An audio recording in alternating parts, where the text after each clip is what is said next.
Hello everyone, very good morning to all of you. आप सभी का हमारे चैनल सुमन क्लासेस में हार्दिक स्वागत और अभिनंदन। पिछले वीडियो में मैंने दर्शन पे चर्चा की थी, तो दर्शन का पार्ट 1 और पार्ट 2 दो वीडियो पे हमने उसके प्रकृति, क्षेत्र, विशेषताएं सभी बिंदुओं पे चर्चा की अलग अलग। आज जो हमारा विषय है वो है शिक्षा दर्शन। यानी एक तो था दर्शन, जिसका अर्थ था दृष्टिकोण, यानी देखना, यानी ज्ञान की नजरों से देखना, जिससे देखा जाए वही दर्शन है। तो आज हम बात कर रहे हैं शिक्षा दर्शन की। तो शिक्षा दर्शन क्या है, इसको हम थोड़ा सा समझेंगे। आज का हमारा बिंदु है शिक्षा दर्शन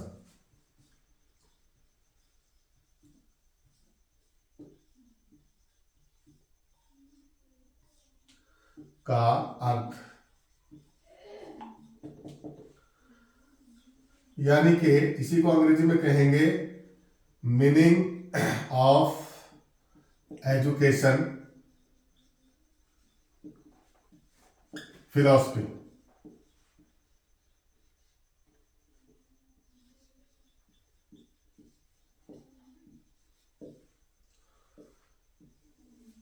शिक्षा दर्शन का अर्थ क्या है, इस पर हम चर्चा करने वाले हैं। यानी दर्शन का वो भाग जिसमें शिक्षा की समस्याओं का अध्ययन किया जाता है और उसकी समस्याओं के हल प्रस्तुत किए जाते हैं। यानी यहां पर एक महत्वपूर्ण बात यह है, यह बात हेंडरसन ने कही है। किसने कही है? हेंडरसन ने। इन्होंने शिक्षा दर्शन के बारे में यह कहा कि दर्शन का वह भाग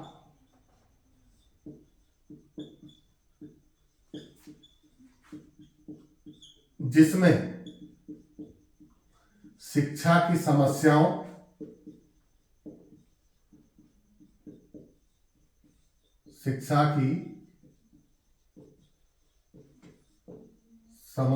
का अध्ययन किया जाता है,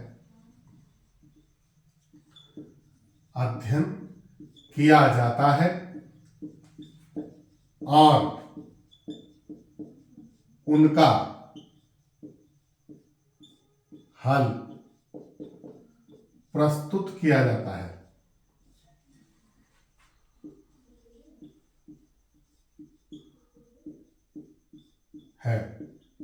वह शिक्षा दर्शन कहलाता है।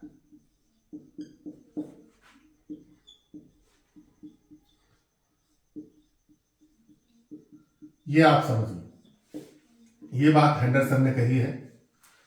यानी कि शिक्षा दर्शन के अंदर जब हम दर्शन के नियमों का प्रयोग करते हैं या दर्शन के सिद्धांतों का जब हम शिक्षा के क्षेत्र में प्रयोग करते हैं तो शिक्षा दर्शन कहलाता है। सीधी भाषा में एक बात तो ये हुई। इसको आप ये भी कह सकते हैं कि शिक्षा दर्शन शिक्षा की समस्याओं के अध्ययन में दर्शन का एक प्रयोग है। दोबारा इसको समझिए, शिक्षा दर्शन शिक्षा की समस्याओं के अध्ययन में, उनके अध्ययन करने में या उनके समाधान में दर्शन का प्रयोग है। यानी जब दर्शन के सिद्धांतों का या दर्शन का हम शिक्षा के क्षेत्र में या शिक्षा की समस्याओं के अध्ययन में या शिक्षा की समस्याओं के निदान प्रस्तुत करने में दर्शन का प्रयोग करते तो शिक्षा दर्शन कहलाता है। सीधे शब्दों में एक बात तो ये हुई। और दर्शन को मैं बता ही चुका हूं, उस पर 2 वीडियो मैंने डाले हैं कि दर्शन का मतलब है दृष्टिकोण। यानी दर्शन मनुष्य के ज्ञान की उच्चतम सीमा है, जिसमें जो चिंतन का स्तर है वो सर्वोच्च है दर्शन का। और दर्शन के द्वारा मनुष्य के जीवन की भविष्यवाणी भी की जा सकती है। भविष्यवाणी से मतलब कि दर्शन एक ऐसा ज्ञान है जो मनुष्य की गतिविधियां, उसकी क्रियाविधियों को देखकर उसके भविष्य में होने वाले परिवर्तनों का या भविष्य में वो क्या करेगा इसका अनुमान लगा सकता है, इसकी भविष्यवाणी कर सकता है। तो अब रही बात शिक्षा दर्शन की, तो शिक्षा दर्शन यानी दर्शन का वो भाग या वो पार्ट जिसमें शिक्षा की समस्याओं का अध्ययन कर किया जाता है और उनका हल भी प्रस्तुत किया जाता है, वो जो है दर्शन कहलाता है। शिक्षा दर्शन कहलाता है। तो ये तो हुई बात शिक्षा दर्शन की। इसको हम दूसरे शब्दों में ये भी कह सकते हैं कि शिक्षा दर्शन ज्ञान की वह शाखा है। यानी शिक्षा दर्शन ज्ञान की वह शाखा है या वो ऐसा अनुशासन है जिसमें मनुष्य के स्वरूप, उसकी शिक्षा प्रक्रिया, उसके स्वरूप, इन सब की व्याख्या की जाती है, इनका अध्ययन किया जाता है और उस अध्ययन करने के बाद जो उसकी समस्याएं हैं उनके भी दार्शनिक हल प्रस्तुत किए जाते हैं। उनका हल किस तरह से किया जाए, उनका समाधान किस तरह से हो, यह भी इसमें अध्ययन किया जाता है। ये तो हुई बात शिक्षा दर्शन के अर्थ की। मैं समझता हूं ये आपको क्लियर हो गया होगा। एक बार सीधे शब्दों में मान लीजिए कि शिक्षा दर्शन शिक्षा के समस्याओं का अध्ययन करने में या उनके समाधान ढूंढने में, समस्याओं के समाधान ढूंढने में दर्शन का एक प्रयोग है, वही शिक्षा दर्शन कहलाता है। ठीक है, अब हम बात करते हैं शिक्षा दर्शन की प्रकृति और विशेषताओं पर। तो यदि शिक्षा दर्शन की जो प्रकृति है, शिक्षा दर्शन की प्रकृति तथा विशेषताएं,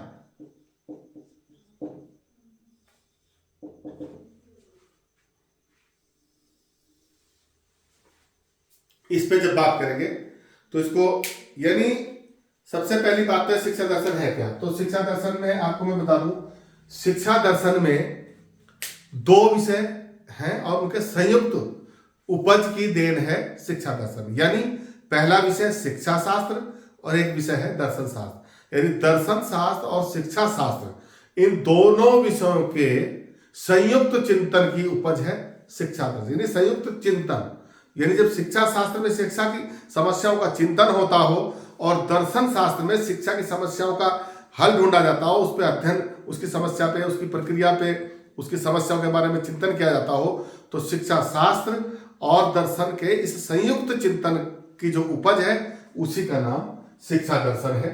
एक बात तो ये हुई, यानी कि इसको हम कह सकते हैं शिक्षा शास्त्र और दर्शन शास्त्र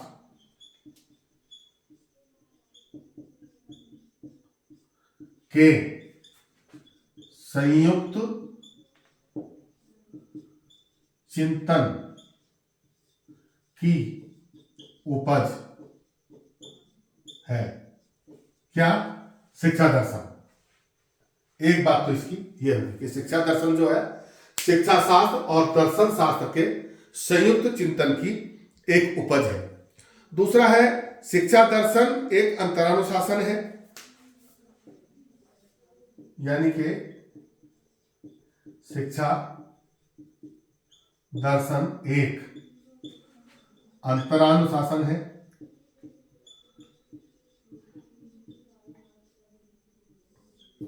यह एक आंतरिक अनुशासन है।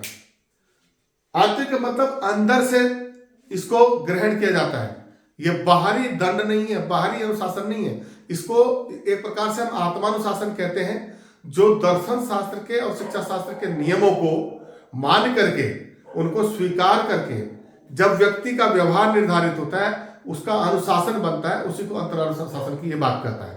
तो ये एक अंतरानुशासन है जिसमें शिक्षा के नियमों का और दर्शन के नियमों का प्रभाव होता है और इसके द्वारा व्यक्ति की क्रियाविधि या व्यवहार संचालित होता है, उसे अंतरानुशासन कहा गया है। तो शिक्षा दर्शन एक अंतरानुशासन है, ये दूसरी विशेषता है। और तीसरी इसके बारे में जो, और ये इसमें ये भी कहा गया है कि ये शिक्षा की जो समस्या है उनके दार्शनिक हल भी खोजता है। दार्शनिक हल यानी जब शिक्षा दर्शन जो है शिक्षा की समस्याओं के बारे में बात करता है, शिक्षा की प्रक्रिया के बारे में बात करता है और दर्शन शास्त्र भी इस बारे में चिंता करता है, तो फिर इसके दार्शनिक हल ढूंढे जाते हैं विभिन्न दार्शनिक दृष्टिकोणों के द्वारा। विभिन्न प्रकार के अलग अलग दर्शनों ने शिक्षा की समस्या के बारे में क्या कहा, अलग अलग दर्शनों ने शिक्षा की प्रक्रिया के बारे में क्या कहा, उसकी समस्याओं के बारे में क्या कहा और उसके हल किस प्रकार से प्रस्तुत किए। तो उन सारे दर्शनों को मिलाकर संयुक्त रूप से जो हल प्रस्तुत किए जाते हैं उनको दार्शनिक हल कहा गया। और शिक्षा के क्षेत्र में जब उन शिक्षा के अध्ययनों की समस्याओं का हल दर्शन के द्वारा प्रस्तुत किया जाता है, उन्हें दार्शनिक हल कहा जाता है, दार्शनिक समाधान कहा जाता है। एक तो ये बात। तीसरे अगला इसका है, जो ये शिक्षा दर्शन है यह एक तर्क प्रधान शास्त्र है। देखिए, शिक्षा दर्शन एक तर्क प्रधान शास्त्र है, प्रयोग सिद्ध विज्ञान नहीं। ये मैंने जब पिछले वीडियो में भी आपसे ये बात बताई थी कि दर्शन स्वयं में जो है प्रयोग सिद्ध विज्ञान नहीं है, ये एक तर्क प्रधान शास्त्र है जिसमें तर्कों के आधार पर ज्ञान की व्याख्या की जाती है या शिक्षा के स्वरूप की व्याख्या की जाती है, या जो भी बात होती है वो तार्किक होती है, तर्क के आधार पर होती है। इसमें दर्शन का जो भी तर्क है उसे प्रयोग द्वारा सिद्ध नहीं किया जा सकता। एक बात, अब ये यहां पर एक सवाल ये है कि प्रयोग द्वारा सिद्ध क्यों नहीं किया जा सकता। इसके पीछे रीजन ये है कि दर्शन जो है जीवन के बहुत लंबे उद्देश्यों के बारे में तय करता है। दर्शन द्वारा मनुष्य के जीवन के वास्तविक मूल्य यानी लक्ष्य तय किए जाते हैं, और ये लक्ष्य प्राप्त करने में कई साल लग जाते हैं मनुष्य को। तो उस लक्ष्य को जिसको वो 10 साल में 20 साल में या जीवन के अंत में प्राप्त करने वाला है, उसको प्रयोग द्वारा तुरंत सिद्ध करके नहीं बताया जा सकता। तो ये प्रयोग सिद्ध विज्ञान नहीं है। दूसरी बात इसमें यह है कि माना दर्शन ने ईश्वर के बारे में कोई बात कही या आत्मा के बारे में कोई बात कही, तो वो तर्क के आधार पर तो उसे सिद्ध कर सकता है, लेकिन वैज्ञानिक प्रयोग द्वारा या प्रयोग के द्वारा सिद्ध करके नहीं बता सकता। माना कोई प्रश्न पूछे ईश्वर कहाँ है बताइए, तो उसे तर्कों के द्वारा समझाया जा सकता है, प्रयोग द्वारा सिद्ध नहीं किया जा सकता। तो ये अंतर है। एक बात, शिक्षा दर्शन, क्योंकि शिक्षा शास्त्र और दर्शन शास्त्र के संयुक्त चिंतन की उपज है, इसलिए ये भी एक तर्क शास्त्र जो है विषय है, तर्क प्रधान विषय है। एक ऐसा शास्त्र है जिसमें तर्क है, प्रयोग द्वारा से सिद्ध नहीं किया जा सकता, क्योंकि इसके जो परिणाम है वो भावी समय में आते हैं, लंबे समय में आते हैं। और शिक्षा दर्शन की एक विशेषता और यह भी है कि शिक्षा दर्शन शिक्षा की समस्याओं के भावी समाधान को होता है। शिक्षा की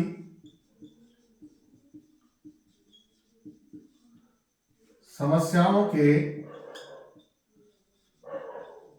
भावी समाधान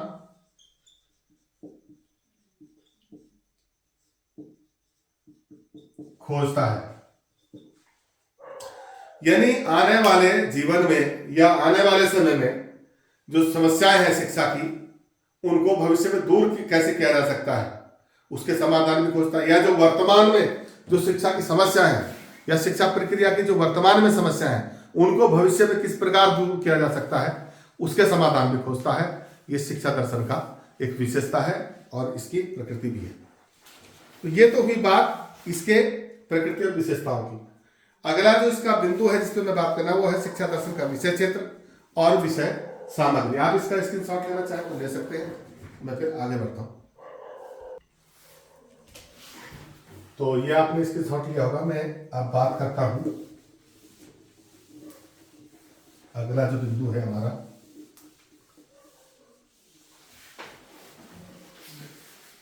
अगला जो बिंदु है वह दर्शन, शिक्षा दर्शन का विषय क्षेत्र एवं विषय सामग्री। शिक्षा दर्शन का विषय क्षेत्र एवं सामग्री। देखिए यहां पर क्षेत्र से मतलब स्कोप से कहां कहां शिक्षा दर्शन काम करता है, एक तो ये महत्वपूर्ण बात है। और शिक्षा दर्शन, क्योंकि इसमें दर्शन का जो सिद्धांत है, दर्शनों के सिद्धांतों का प्रयोग होता है, इसलिए शिक्षा के क्षेत्र में जब दर्शन के सिद्धांतों का प्रयोग होता है तो शिक्षा दर्शन बन जाता है।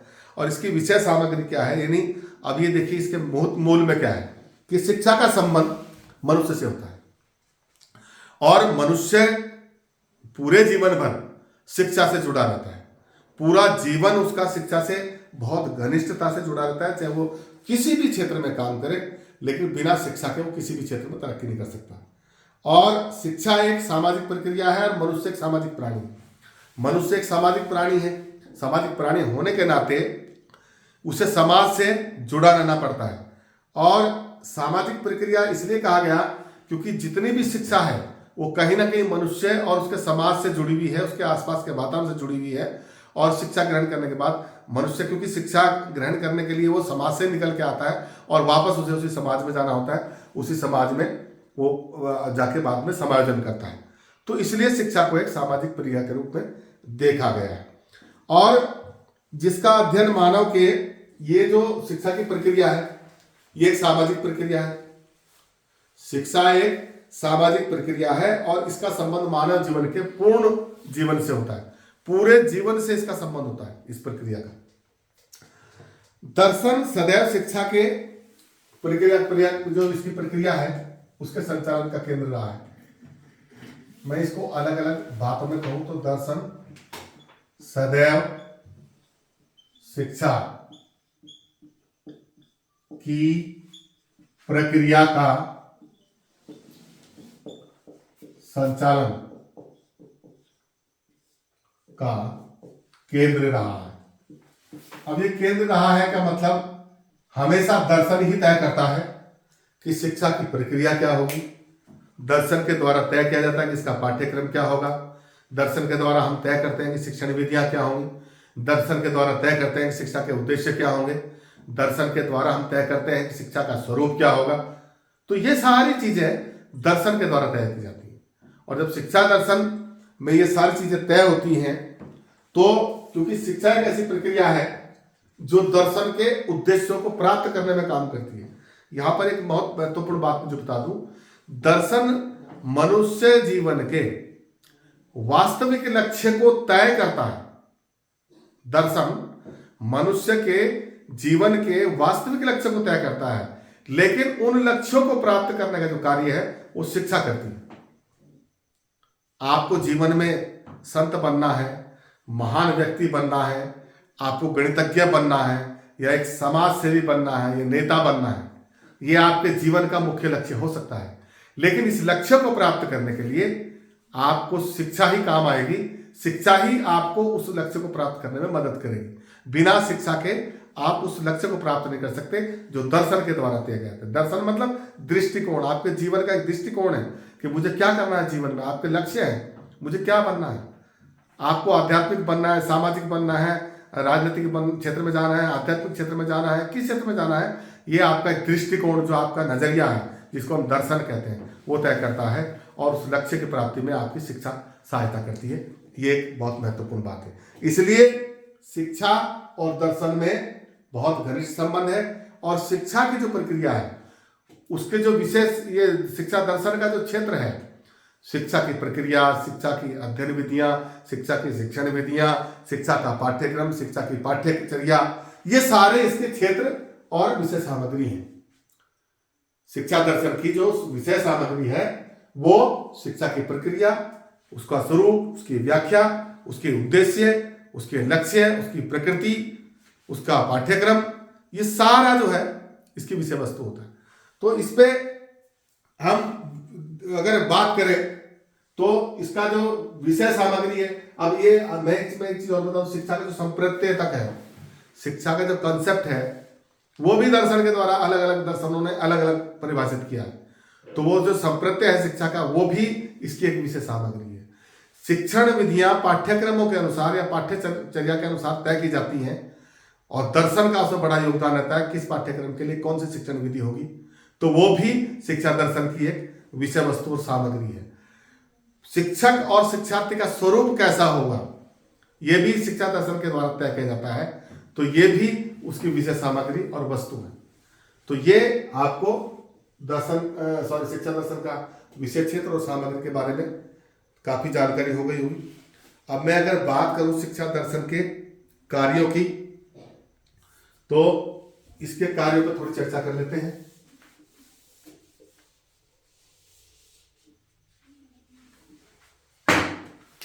शिक्षा दर्शन के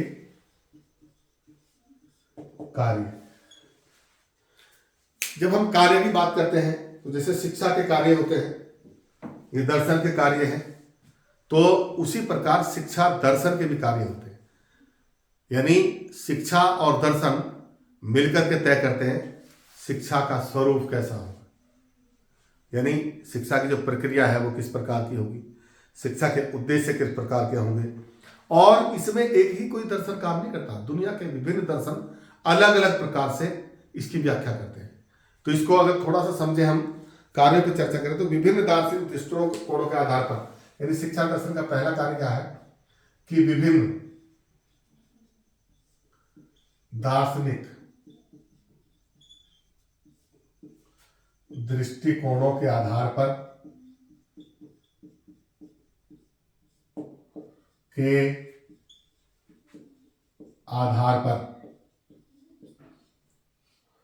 मनुष्य और उसकी शिक्षा के स्वरूप की व्याख्या करना, ये पहला कार्य होगा। यानी विभिन्न दृष्टिकोणों के आधार पर, यानी जो दुनिया में जितने भी दृष्टिकोण हैं, चाहे वो जैनिज्म हो, चाहे वो आइडियलिज्म हो, चाहे आपका व्यवहारवाद हो, प्रकृतिवाद हो, यथार्थवाद हो, व्यवहारवाद हो या मार्क्सवाद हो, अलग अलग दुनिया के जितने भी दर्शन है, चाहे वो भारतीय दर्शन हो चाहे वो पाश्चात्य दर्शन हो, तो इन सारे दर्शनों ने शिक्षा को लेकर के उसके स्वरूप की व्याख्या की है, उसके व्यक्ति के स्वरूप की, और व्यक्ति के लिए जो शिक्षा प्रदान की जाती है उसकी शिक्षा के स्वरूप की व्याख्या की है, उनकी व्याख्या करता है। और शिक्षा दर्शन सभी दार्शनिकों के आधार पर अलग अलग सबकी समरी बना करके ये तय करता है कि शिक्षा का स्वरूप कैसा होगा, और मनुष्य जो है, मनुष्य का स्वरूप किस प्रकार का होना चाहिए। मनुष्य का एक ऐसा स्वरूप जो समाज में सर्वग्राही हो, सबके लिए सुखद हो, समाज के लिए कल्याणकारी हो, ऐसे स्वरूप का मनुष्य तैयार करना, और उसको उससे तैयार करने के लिए जो शिक्षा है वो किस प्रकार की होगी, उसका स्वरूप तैयार करना। यानी आपको कोई एक आदमी को जो है किस रूप में तैयार करना चाहते हैं आप एक सामाजिक आदमी तैयार करना चाहते हैं कि आध्यात्मिक आदमी तैयार करना चाहते हैं, और फिर वो ऐसा आदमी बनाने के लिए जैसा आप बनाना चाहते हैं उसके स्वरूप को, उसके स्वरूप को बदलने के लिए आपको किस प्रकार की शिक्षा की जरूरत है, उस शिक्षा का भी स्वरूप तैयार करना। तो ये सारे कार्य शिक्षा दर्शन के अंदर आते हैं, और ये विभिन्न दार्शनिक दृष्टिकोणों के आधार पर शिक्षा दर्शन तय करता है। और शिक्षा के उद्देश्यों की व्याख्या करने की बात मैं अगर करूं तो विभिन्न दार्शनिक दृष्टिकोणों के आधार पर जो है शिक्षा के उद्देश्य क्या क्या होने चाहिए, ये शिक्षा दर्शन तय करता है। शिक्षा के उद्देश्य क्या होने चाहिए, किन उद्देश्यों को लेकर के शिक्षा प्रदान की जानी चाहिए, उन उद्देश्यों में कौन से महत्वपूर्ण बिंदु हैं जिनको केंद्रित किया जाना चाहिए, ये सारे उद्देश्य जो शिक्षा के हैं विभिन्न दार्शनिक दृष्टिकोणों के आधार पर शिक्षा दर्शन तय करता है।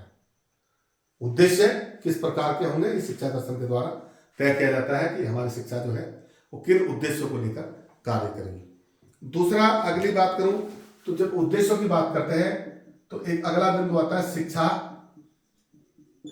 की पाठ्यचर्या, यानी पाठ्यक्रम भी कह सकते हैं आप इसको और पाठ्यचर्या भी कह सकते हैं। शिक्षा की पाठ्यचर्या निर्धारित करना, यानी शिक्षा दर्शन तय करता है विभिन्न दृष्टिकोणों के आधार पर, विभिन्न प्रकार के जो दार्शनिक हैं उन दार्शनिक दृष्टिकोणों के आधार पर, विभिन्न दर्शनों के आधार पर किस प्रकार पाठ्यक्रम होना चाहिए, शिक्षा का जो पाठ्यक्रम वो किस प्रकार का होना चाहिए उसकी व्याख्या करता है, उसका विश्लेषण करता है और उसको निर्धारित करने का काम करता है शिक्षा दर्शन। अगला इसका अगर बिंदु की बात करें तो जिसके कार्य हैं, और इस पाठ्यक्रम के साथ साथ जब शिक्षा की पाठ्यक्रम जो है पाठ्यचर्या तय की जाती है तो शिक्षा दर्शन ये भी तय करता है कि पाठ्यक्रमों के अनुसार किन किन उपयुक्त शिक्षण विधियों का चयन किया जाना चाहिए, किन शिक्षण विधियों के साथ इस पाठ्यक्रम को पढ़ाया जाना चाहिए, इसमें भी शिक्षा दर्शन कार्य करता है और इसमें बहुत बड़ी भूमिका शिक्षा दर्शन की रहती है। अगर अगले बिंदु की बात करें तो शिक्षा के क्षेत्र में अनुशासन की व्याख्या करता है। शिक्षा के क्षेत्र में यानी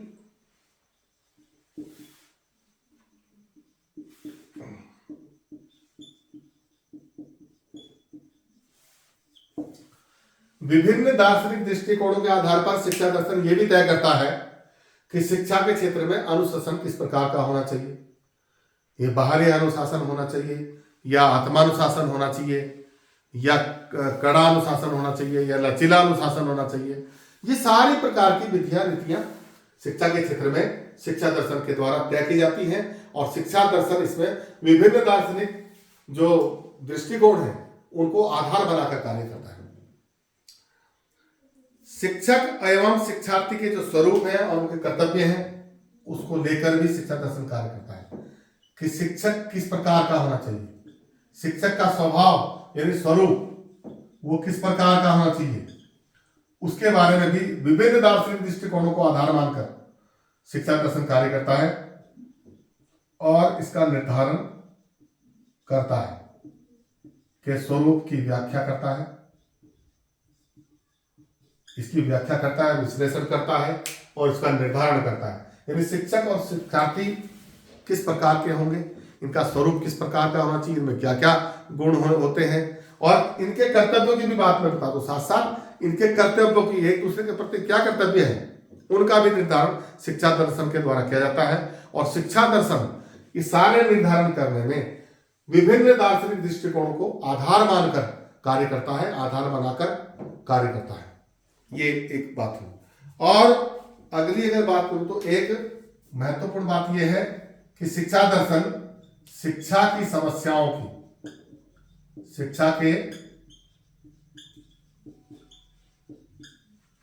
समस्याओं के जो भावी समाधान है या आने वाले समय में क्या समाधान हो सकते हैं उनका हल, समस्याओं के हल ढूंढता है या खोजता है। यानी कि वर्तमान समय में क्या समस्या है शिक्षा की, उनको भविष्य में किस प्रकार दूर किया जा सकता है। विभिन्न शैक्षिक दार्शनिक दृष्टिकोणों के आधार पर शिक्षा दर्शन ये भी प्रयास करता है, उन्हें दूर करने का काम करता है और उनके हल प्रस्तुत करने का कार्य करता है। तो ये शिक्षा दर्शन का कार्य हुआ। तो ये महत्वपूर्ण कार्य जो शिक्षा के हैं, शिक्षा दर्शन के हैं, जिसमें विभिन्न दृष्टिकोणों के आधार पर ये सारे निर्धारण शिक्षा के क्षेत्र में होते हैं। ये थे शिक्षा दर्शन के कार्य। अगला बिंदु में एक तो लास्ट बिंदु में बात करना चाहता हूं, वो है इसका शिक्षा और दर्शन में क्या संबंध है।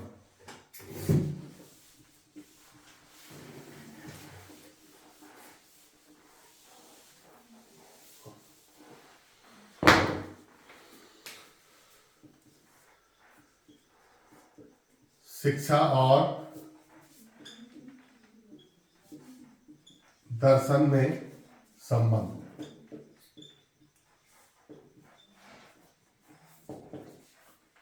देखिए, सबसे पहली बात तो मैं बात बताऊं, ये जो है relation between education and philosophy, यानी शिक्षा और दर्शन के बीच में बहुत घनिष्ठ संबंध है। यदि हम ये कहें कि एक सिक्के के दो पहलू हैं या एक विषय दूसरे विषय में अंतर्निहित है, तो इसमें कोई दो राय की बात नहीं है। एक ही सिक्के के दो पहलू हैं। यदि हम शिक्षा की बात करें तो शिक्षा दर्शन का गत्यात्मक रूप है। गत्यात्मक इसलिए है कि शिक्षा गतिशील एक प्रक्रिया है, एक सामाजिक प्रक्रिया है और गत्यात्मक प्रक्रिया है, जबकि दर्शन एक ऐसा विचार है जो ऐसे उद्देश्य, जो दर्शन के जो उद्देश्य हैं उनको प्राप्त करने का साधन भी शिक्षा है। यानी शिक्षा के बगैर दर्शन के उद्देश्य को प्राप्त नहीं किया जा सकता, या ये भी कह सकते हैं कि दर्शन के उद्देश्य को प्राप्त करने का साधन शिक्षा है। इसलिए कहा गया है कि शिक्षा दर्शन का गत्यात्मक रूप है, यानी शिक्षा एक क्रियाशील पक्ष है दर्शन का। ये एक बात है, यानी शिक्षा दर्शन का क्रियाशील पक्ष है, ये भी आप कह सकते हैं।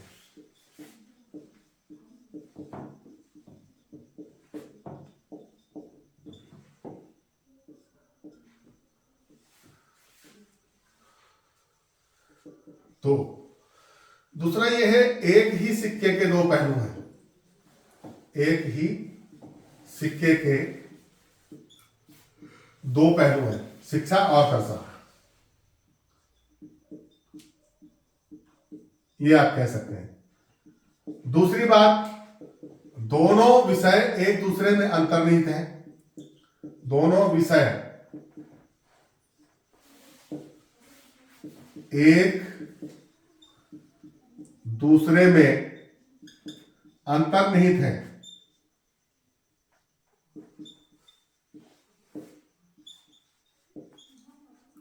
अंतर्निहित है। अब ये अंतर्निहित का मतलब ये है कि अगर हम दर्शन का अध्ययन करना चाहते हैं, दर्शन को पढ़ना चाहते हैं, दर्शन को समझना चाहते हैं, तो उसके लिए पहले हमें शिक्षा की जरूरत पड़ेगी।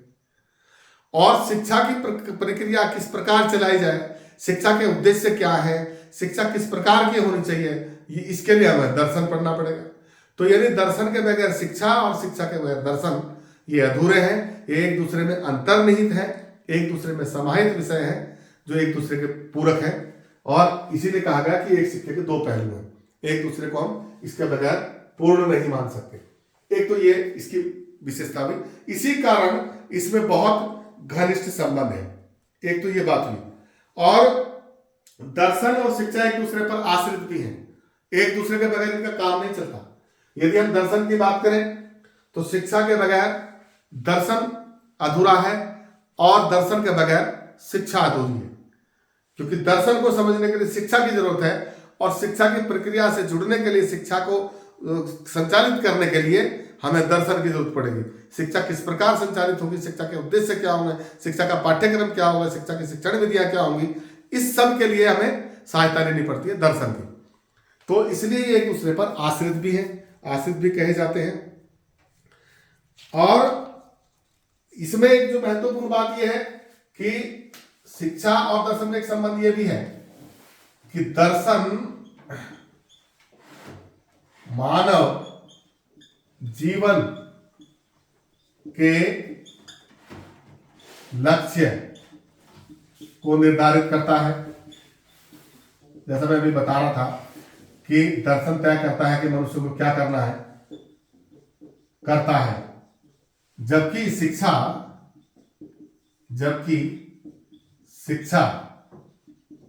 उस लक्ष्य को प्राप्त करने में योगदान देती है। योगदान ही नहीं देती, बल्कि इसके बगैर होगा भी नहीं, ये प्राप्त करती है। इसीलिए कहा गया कि शिक्षा दर्शन का क्रियाशील पक्ष है।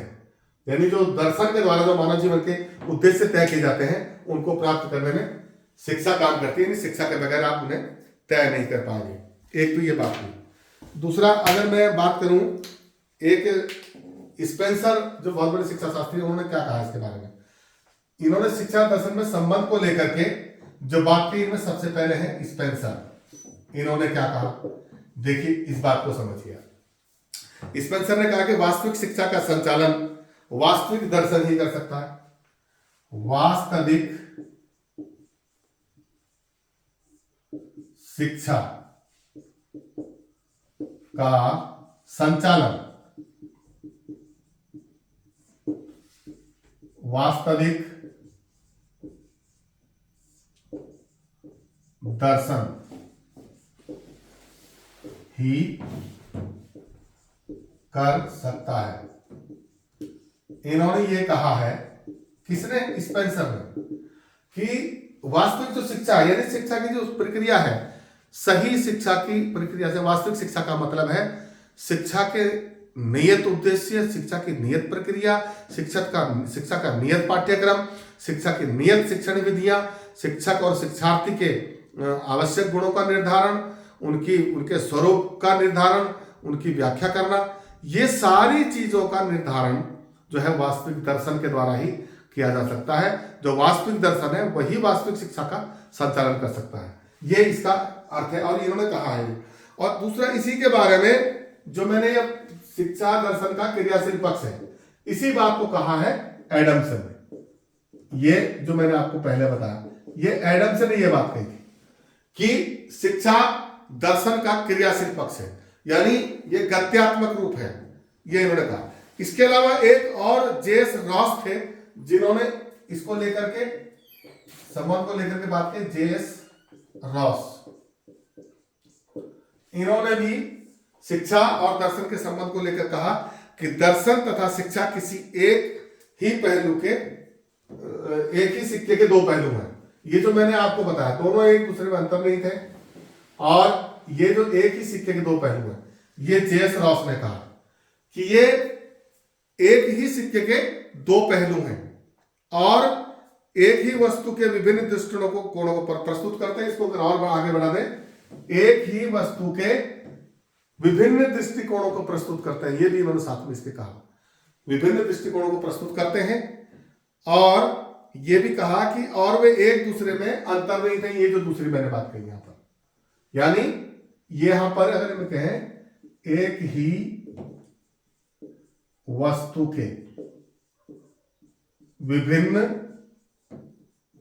दृष्टिकोणों को प्रस्तुत करते हैं और दोनों विषय एक दूसरे में अंतर्निहित है, ये बात कही है जे.एस. रॉस ने। तो ये आपको इससे क्लियर हो गया होगा कि शिक्षा और दर्शन में क्या संबंध है। तो आज का वीडियो हमारा इतना ही था। आज का जो विषय था इस पर हमने शिक्षा दर्शन पे बात की। मैं समझता हूँ बहुत अच्छे से आपको समझ में आया होगा, और थोड़ी बहुत अगर कहीं कोई बात समझने में कमी रह जाती है तो आप पुस्तक को जरूर पढ़िए। बार बार किताबें पढ़ने से आपको ज़्यादा जानकारी मिलेगी। मेरा प्रयास रहेगा कि मैं अधिक से अधिक चीज़ों को स्पष्ट कर सकूं, क्लियर कर सकूं। फिर भी कहीं आपको ऐसे सुझाव देने की आवश्यकता है जिससे हम अपने में सुधार कर सकें, तो मैं आपके सुझाव का स्वागत करूंगा। और इसी के साथ ही मेरा आपसे निवेदन कि इसको वीडियो को शेयर कीजिए, लाइक कीजिए और सब्सक्राइब करना मत भूलिए चैनल को। हमें आपका ये जो एक प्रोत्साहन है ये बहुत ज़रूरी है, बड़ी मदद करता है हमें काम करने में।